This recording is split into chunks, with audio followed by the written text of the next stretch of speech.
Nestled in the heart of Indiana, Delphi was the kind of town where life moved at a relaxed pace. Families had lived there for generations, neighbors knew one another by name, and crime, especially violent crime, was almost unheard of. It was a place where people felt safe, where kids could play outside without fear, and where parents never had to worry about letting their children explore the woods or walk to a friend's house alone.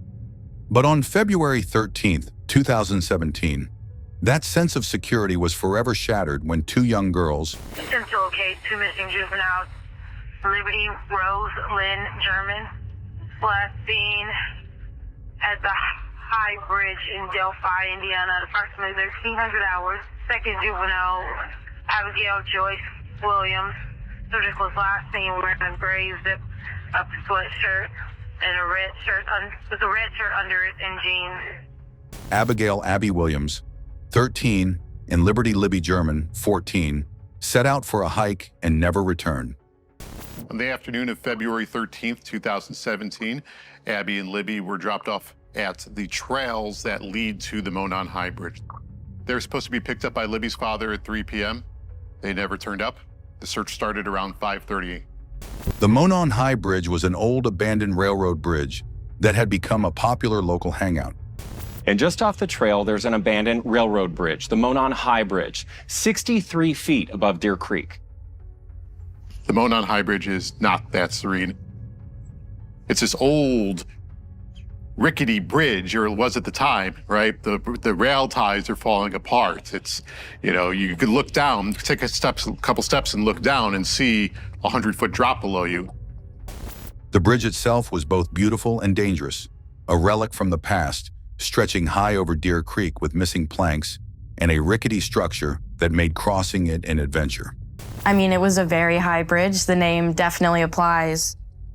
I grew up watching people post on their Snapchat stories, like going to the bridge to read a book or things like that, and they'd have their feet swinging over the edge. That afternoon, the girls were excited to explore the trail, enjoy the crisp February air, and take some photos. I'll never forget that day, February 13th. It was around 2 p.m. I saw the picture of Abby on the bridge on their Snapchat stories, and I immediately just knew that something was wrong. Libby's older sister, Kelsey German, was the last known person to see them alive, dropping them off near the trailhead at approximately 1:35 p.m. They were supposed to meet their ride home at 3:15 p.m.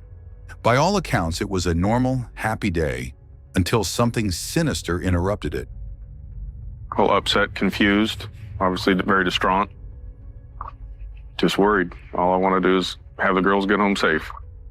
Missing, abducted, we don't know for sure. There's a cell phone tower, but the ping was last noted about 5 or 6 hours ago. They say the phone's now dead. Sometime between 2:07 p.m. and 3 p.m., something went terribly wrong. All options are on the table. Did they run away? Did they go to a party? Did they fall off the bridge? Did they get injured?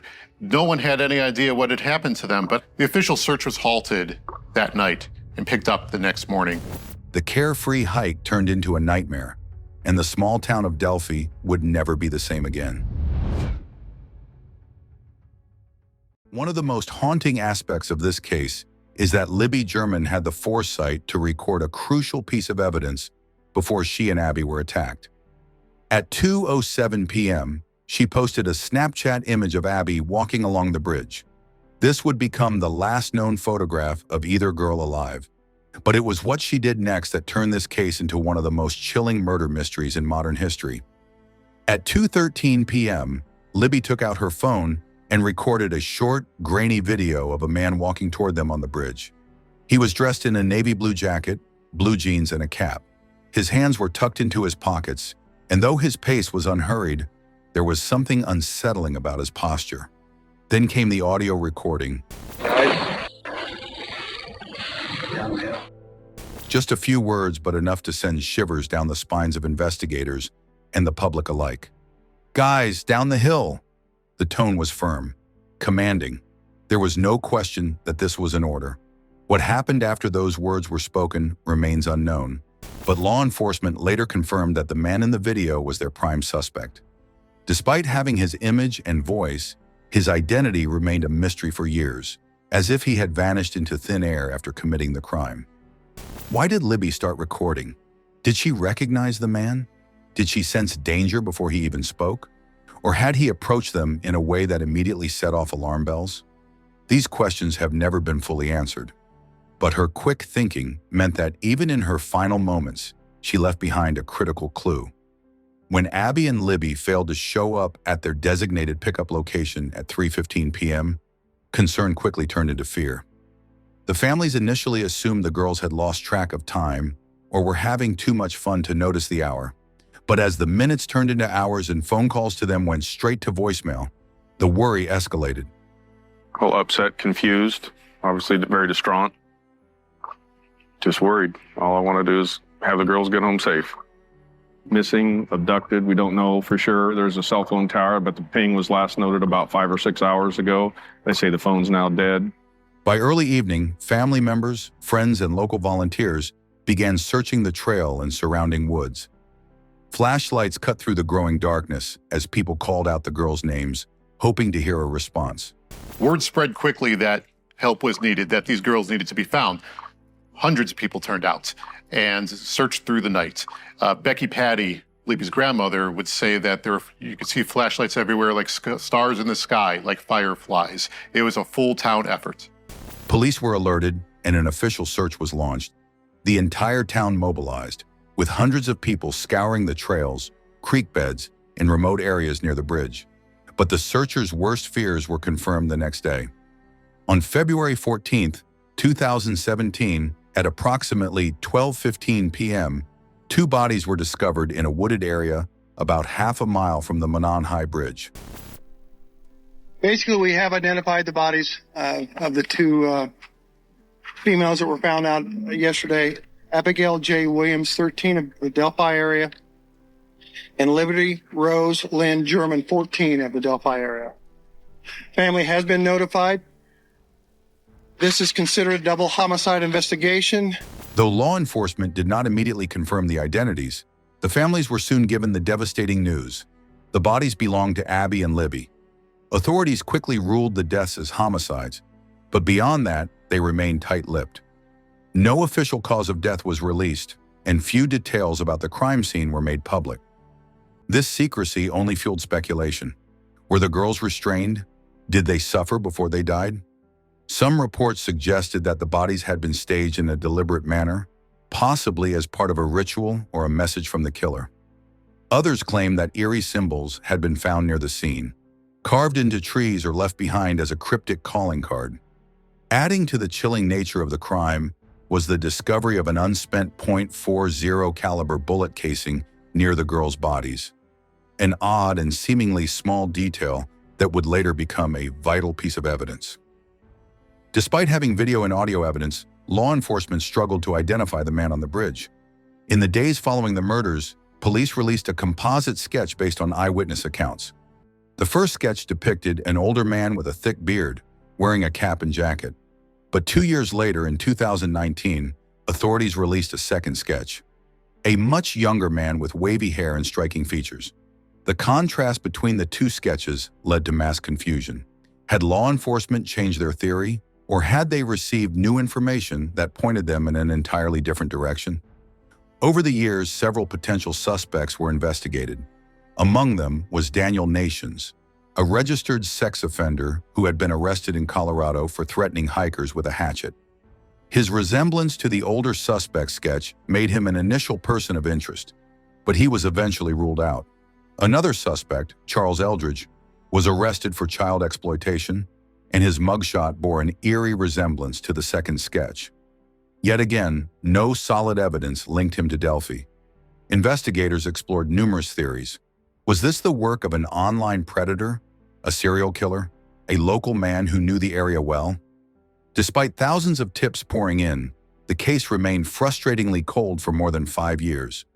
For more than 5 years, the Delphi murders had baffled investigators. With thousands of tips pouring in, multiple suspects considered, and countless theories emerging, yet no arrests were made. The community feared the killer could still be among them. Who may be in this room. We believe you are hiding in plain sight, and you want to know what we know. And one day, you will.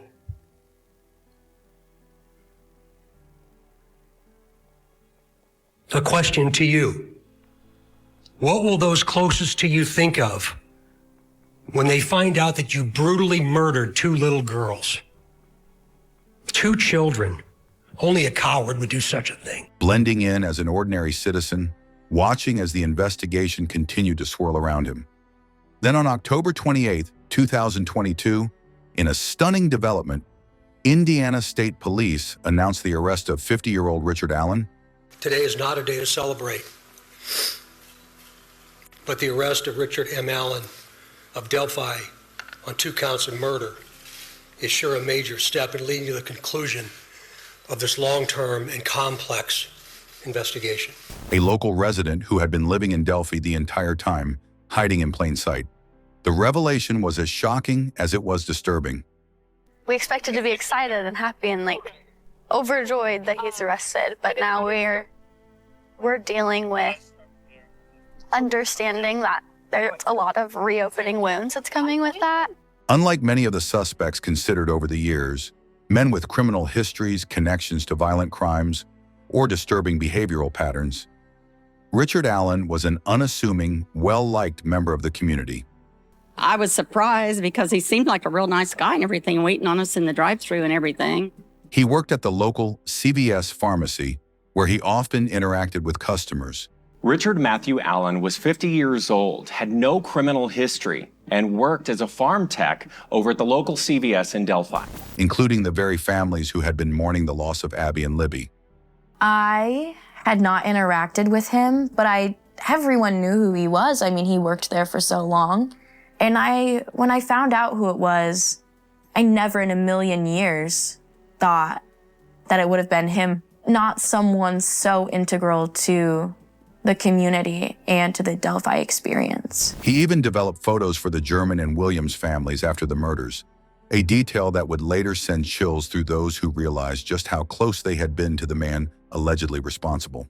For years, he had never been on law enforcement's radar in any significant way, despite the fact that he lived just a few miles from the crime scene and had even spoken to investigators early in the case.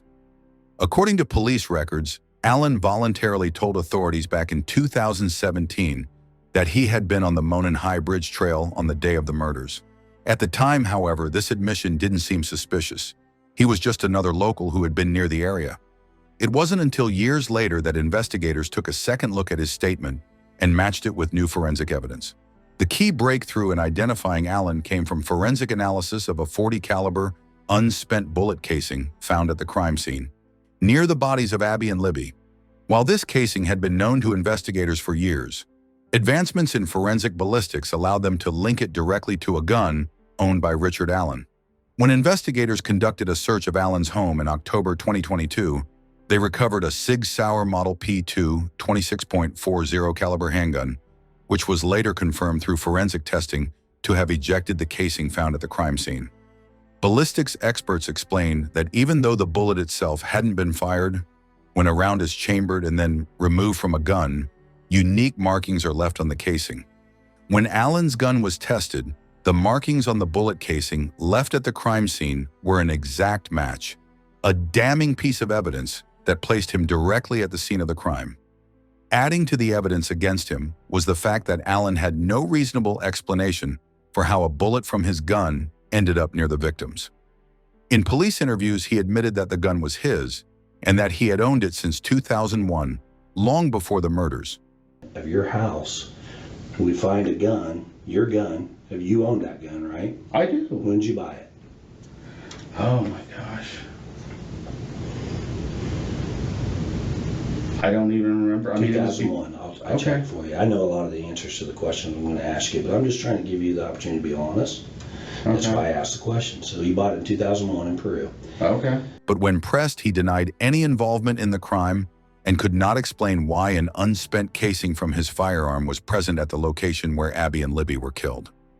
And I asked you if you ever loaned anything out. I gave you scenarios. No. So that's your gun.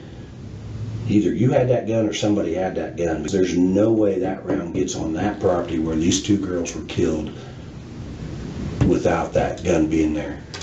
And you're there, your car's there, witnesses say There is no way a round from my gun was anywhere near the girls, the bridge. It just didn't happen. Beyond the ballistics evidence, investigators began to take a closer look at Allen's 2017 police interview, where he had originally stated that he had been at the trail on the day of the murders, but had not seen the girls. It could have been a little before noon or a little afternoon. Walked down, back an hour, so probably 1:30, 1:45, depending on exactly what time it was that I got there that day. I just remember walking down the trail, and I had told him that when I was approaching the trailhead, I guess is what I call it, there was 3 girls walking off the trail, and I just remember it looking like one of them was probably watching, not babysitting, but watching the other two because they looked a little younger, and they looked very similar. I don't know if they were sisters or whatever, but the other one didn't necessarily. But I remember seeing them walking off the trailhead, and I didn't really see anybody. At the time, there was nothing inherently suspicious about this. Many people had been in the area that day, and Allen had voluntarily come forward to share his whereabouts. But after the bullet casing match, his own statement placed him at the scene of the crime, reinforcing the belief that he had been lying about his level of involvement. Well, This doesn't just go away. I know. Exactly. The only person I think can explain all this is you, and you're not explaining it to me. I don't know what it is you want me to explain. What were you doing on the bridge? How did your round get there? And why did you kill these 2 girls? And why were you involved in this? What was your involvement? I had no involvement. I don't think, listen, Rick, I don't think you're the one that killed them. I don't think you're the one that stuck the knife in them. Are you? I didn't. Are you that guy? Really? Are you? I'm asking you. Anybody that knows me knows I could never, even if I wanted to, do something like that. That's not who I am. Then what happened? I can't tell you. How do you expect me to tell you? You want me to make up a story and... No, the truth. The truth is simple. You don't have to make that up. You just go back and tell me the truth. You can't tell me that this event has not been weighing on you for years and years and years. You're out there. I've told you that. I don't know what you want me to do at this point. Following his arrest, disturbing details about Richard Allen began to emerge. Though he had lived a seemingly normal life with a wife and a steady job, investigators began uncovering indications that he may have been leading a double life. Neighbors and acquaintances recalled that his behavior had changed after the murders. Some described him as becoming more withdrawn, while others noted that he had continued going about his daily life as though nothing had happened. An eerie thought, given that he had likely been watching news reports and seeing the sketches of a suspect that looked very much like him. Even more disturbing was the revelation that Allen had allegedly posed as a law enforcement officer at one point, and some witnesses claimed he had exhibited controlling or intimidating behavior. While these allegations are still being investigated, they add to the growing theory that he may not have been as ordinary as he appeared. Perhaps the most chilling aspect of Allen's arrest was the suggestion that he may not have acted alone. Some court documents suggest that the crime scene had a ritualistic or symbolic element, with eerie markings found near the bodies. There have been unconfirmed reports that strange symbols were found carved into nearby trees, and some investigators have speculated that the crime may have been part of a larger, more sinister plot. One of the most widely discussed theories is the possibility that the Delphi murders were linked to a larger online predator network. In the years following the killings, investigators uncovered a disturbing pattern of online catfishing accounts targeting young girls in the area. In particular, a man named Keegan Klein, a known child predator, was found to have been communicating with Libby German through a fake social media profile under the name Anthony Shots. Friends on social media with the Anthony Shots profile, and that he at least liked or commented on some of her posts. Kegan Kline from Peru, Indiana, about 40 minutes away, admitted he created that fake profile. And I spoke to him from jail. Kline was arrested in 2020 on multiple counts of child exploitation and possession of child pornography. Are you aware whether you may have talked to Libby on the 13th? That's what they said. That's what the police told me. That you did? Yeah. And do you have any recollection of that? No, not at all. Did you have anything to do with the murders of Abby or Libby? Not at all. And I gave up my DNA, a hair follicle test. I've done everything they wanted me to. While police have never directly linked Kline to Allen, some theorists believe the possibility of an online grooming connection cannot be ruled out. Did Allen know Kline? Was he part of a larger network of predators? Was the meeting between Allen and the girls premeditated, or was it a crime of opportunity? These questions remain unanswered. Richard Allen remains in custody, facing 2 counts of murder. His trial is expected to be one of the most closely watched legal proceedings in recent history, as the public and the families of Abby and Libby seek long-awaited justice. However, there is still significant mystery surrounding the case. Law enforcement has hinted at the possibility of more arrests in the future, leading to speculation that Allen was not the only person involved. For the people of Delphi, the arrest of Richard Allen provided some relief but not full closure.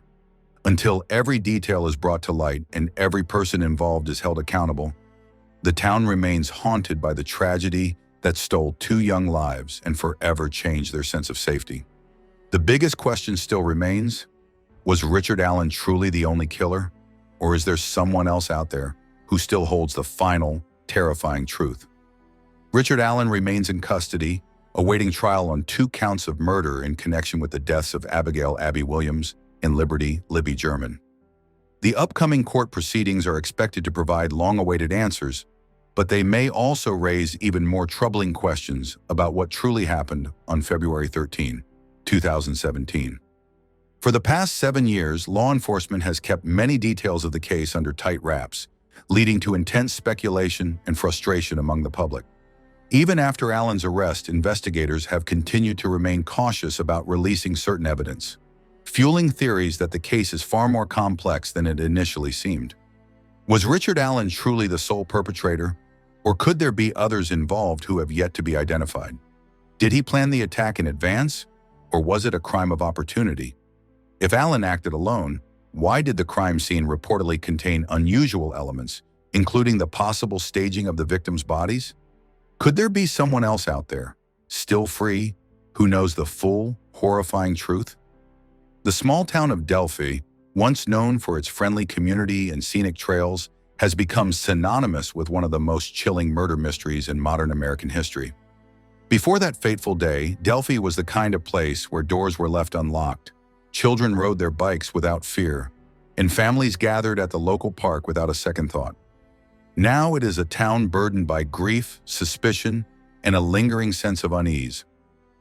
For more than 5 years, the identity of the man on the bridge, captured in the infamous Snapchat video, was unknown. Delphi residents feared that he could be living among them, blending into the community, hiding in plain sight.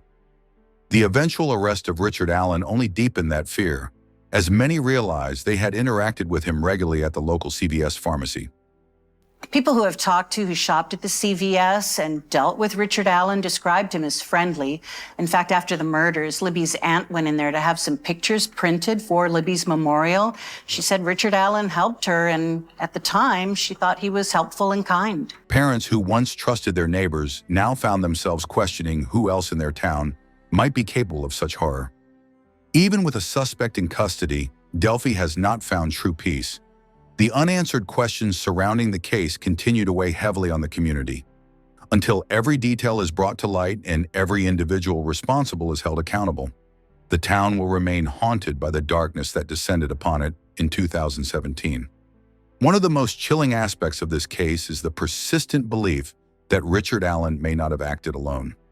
Law enforcement has not ruled out the possibility of additional arrests, and unsealed court documents have hinted at disturbing details that suggest a broader conspiracy. The crime scene, according to some leaked reports, allegedly displayed ritualistic elements. Some sources claim that symbols were found near the bodies, possibly carved into trees or left as some kind of cryptic message. If true, this raises terrifying questions. Was this crime part of a larger, more sinister plan? Adding to the mystery is the connection to Keegan Kline, the Indiana man behind the Anthony Shots catfishing account that had communicated with Libby German before her murder. Kline, a known child predator, was arrested in 2020 on charges unrelated to the Delphi case, but investigators have questioned him extensively about his potential involvement. Phone records show that Kline's device was used to contact Libby in the days leading up to her death. Some evidence even suggests that someone using Kline's account may have attempted to lure her to the Monon High Bridge. Could Richard Allen have been the person Kline was communicating with? Was the meeting between Allen and the girls premeditated? Did Kline or others know about the attack before it happened? We learn that the evidence shows that Abby and Libby are dropped off at the trails at 1:49 p.m. And we already knew that Libby's video recording that man on the bridge happened at 2:13, just 24 minutes later. Law enforcement has remained tight-lipped on whether there is a direct link between Kline and Allen, but many believe that this connection could hold the key to unlocking the full truth. If more people were involved, were they part of an underground predator network? Did Abby and Libby unknowingly stumble into a situation far more dangerous than anyone could have imagined? The upcoming trial will be one of the most closely watched in recent history as prosecutors prepare to lay out the full case against Richard Allen. For years, the public has been left in the dark about crucial details, but in the courtroom, forensic evidence, witness testimony, and potentially shocking new revelations may finally shed light on what truly happened on that tragic day. Probable cause reveals at least 4 witnesses. 3 teenage girls and 1 adult woman saw someone generally matching the description of the person in Libby's video between 1:26 p.m. and 2:13 p.m., the time that Abby and Libby were encountering that man on the bridge. Those witnesses is seen on surveillance video arriving around 1:46 p.m. And she says she parked her car and then walked out to the bridge where she saw a man standing on the bridge about 50 feet away. She didn't walk onto the bridge. She turned around and walked back in the direction she came. And when she did that, she passed 2 young girls who were walking towards the bridge. And she believes that was Abby and Libby. Was driving north of the trails that day, and about 2 hours after the abduction, she saw a man in a blue jacket walking in the opposite direction, quote, muddy and bloody. One of the most pressing questions is whether Allen lured the girls to the Monon High Bridge or if the encounter was purely coincidental. Investigators have long suspected that the crime scene was staged in some manner, raising disturbing questions about the killer's motive and whether there were deeper, more sinister elements at play. The unspent bullet casing found near the bodies, directly linked to Allen's firearm, remains one of the most damning pieces of evidence against him. The most damaging piece of evidence that the state of Indiana has against Richard Allen is the unspent round that cycled through his gun, found just 2 feet away from Libby German. He's either the unluckiest guy in the world, or he was there at the scene when those 2 girls were murdered. But how it ended up there and what role it played in the crime will likely be examined in court. Another major focus of the trial will be whether Allen had any connection to Keegan Kline and the infamous Anthony Shots catfishing account, which had been used to communicate with Libby in the days leading up to the murders. Investigators have remained tight-lipped about whether this link is significant, but if evidence suggests that Allen and Kline were connected, it could point to a much larger and more complex crime than previously thought. The possibility of additional suspects remains an unsettling factor in the case, with law enforcement refusing to rule out further arrests. If new evidence emerges that others were involved, the trial could take a shocking turn, unraveling a conspiracy far beyond what anyone initially imagined. For the families of Abby and Libby, the trial represents a long overdue moment of reckoning.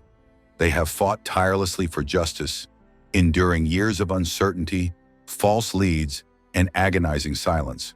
A conviction would finally bring a sense of accountability, ensuring that at least one person responsible for their daughter's deaths is held to answer for the horrific crime. However, the lingering possibility that other perpetrators remain at large means that even a guilty verdict may not be the final chapter in this case. The truth behind what happened on the bridge that day is still not fully known, and as the trial unfolds, the world will be watching, waiting for the full story to finally come to light. For the families of Abby and Libby, the pain of losing their daughters has been compounded by the long and agonizing search for answers. Kelsey German, Libby's older sister, has been one of the most vocal advocates for justice. She was so smart. I think that video and audio definitely keeps people's attention. I think that helps us a lot. I think people see it and they're like, oh my gosh, this 14-year-old girl thought about taking a video of this, and we have this video and we have this audio and we don't have answers. That's crazy. I'm feeling like no answers are coming, and I'm feeling defeated. I say that. I say today is the day, it's coming. It'll get here. We're going to have answers, and just reaffirm myself and say, it's hard, it's frustrating, it's been 5 years, but we're going to have answers eventually, and it's coming. Tirelessly keeping the case in the public eye. She, along with the families of both victims, has fought to ensure that the investigation remains a priority and that their loved ones are never forgotten. The people of Delphi, too, have endured years of uncertainty and fear. Many residents participated in searches, donated to reward funds, and helped spread awareness about the case. Their town, once a quiet and unassuming place, has become a symbol of both tragedy and resilience. Even now, as the trial approaches, there is an unshakable feeling that this case is not yet over. Until every responsible party is identified and held accountable, true closure will remain out of reach. The haunting image of the man on the bridge, captured forever in Libby's video, has loomed over this case since the beginning. Soon the world may finally learn whether Richard Allen was indeed that man, or if there is an even more sinister truth lurking beneath the surface. Until then, Delphi waits. The families wait. The truth remains just beyond reach. But one thing is certain, Abby and Libby will never be forgotten, and justice must come, no matter how long it takes. The arrest of Richard Allen marked a turning point in a case that had haunted the small town of Delphi for over 5 years. But even with a suspect in custody, many questions remain unanswered. What exactly happened on that bridge in February 2017? Was Allen truly the only one responsible, or did others play a role in the horrific crime? Is there more evidence yet to be uncovered that could provide the full, horrifying picture of what happened to Abby and Libby in their final moments? For the families of the victims, justice is long overdue. They have fought tirelessly to keep the case in the public eye, ensuring that Abby and Libby are never forgotten. But closure still feels distant until every detail is exposed in court and every individual responsible is held accountable. Delphi will remain a town burdened by its darkest day. The once quiet and peaceful community now carries a legacy of tragedy, one that has forever altered the way its residents see their home. As the trial approaches, the world will be watching. The truth behind the Delphi murders will soon come to light, and with it, the hope that justice will finally be served. But for now, the biggest question still lingers. Did law enforcement catch the only monster involved, or is there someone else still out there, holding the final, terrifying secret of what really happened to Abby and Libby? If you found this deep dive into the Delphi murders case insightful, don't forget to like, share, and subscribe for more true crime investigations, theories, and updates. Your support helps keep these cases alive and ensures that the voices of the victims are never forgotten. Let's continue the conversation in the comments. What do you think really happened that day? Could there be more suspects involved? Let us know your thoughts below.